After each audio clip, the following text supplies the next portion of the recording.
एक छोटे से गांव में खुशबू नाम की लड़की रहती थी। वो बहुत दयालु थी और हमेशा दूसरों की मदद करती थी। एक दिन शाम को खेतों के पास चलते चलते उसे मिट्टी में दबा हुआ एक पुराना पीतल का दीपक मिलता है। दीपक बहुत अजीब सा चमक रहा था। खुशबू उसे उठाकर घर ले आती है। रात में जब खुशबू दीपक को साफ करने के लिए उसे हल्के से रगड़ती है तो अचानक दीपक से नीली रोशनी निकलती है और एक रहस्यमयी आवाज सुनाई देती है, जो इच्छा तुम दूसरों की भलाई के लिए करोगी वह तुरंत पूरी हो जाएगी, लेकिन अगर स्वार्थ के लिए चाहोगी तो सब कुछ गायब हो जाएगा। पहले तो खुशबू को विश्वास नहीं होता।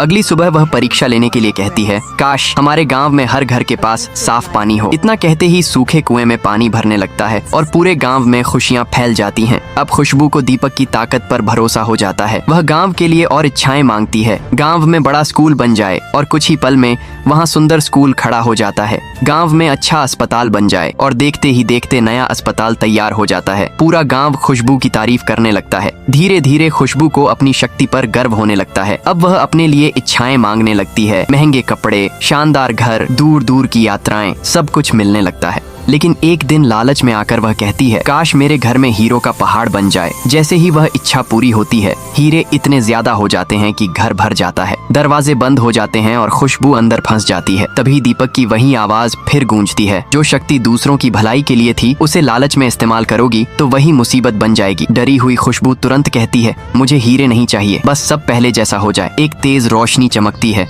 और सब कुछ सामान्य हो जाता है। उस दिन के बाद खुशबू समझ जाती है कि सच्ची खुशी दूसरों की मदद में है, लालच में नहीं, और वह उस दीपक की शक्ति का इस्तेमाल केवल गांव की भलाई के लिए करती है। सीख, शक्ति और किस्मत तभी अच्छी होती है जब उनका उपयोग भलाई के लिए किया जाए, लालच के लिए नहीं। बेचारी खुशबू के लिए एक लाइक और सब्सक्राइब तो बनता है।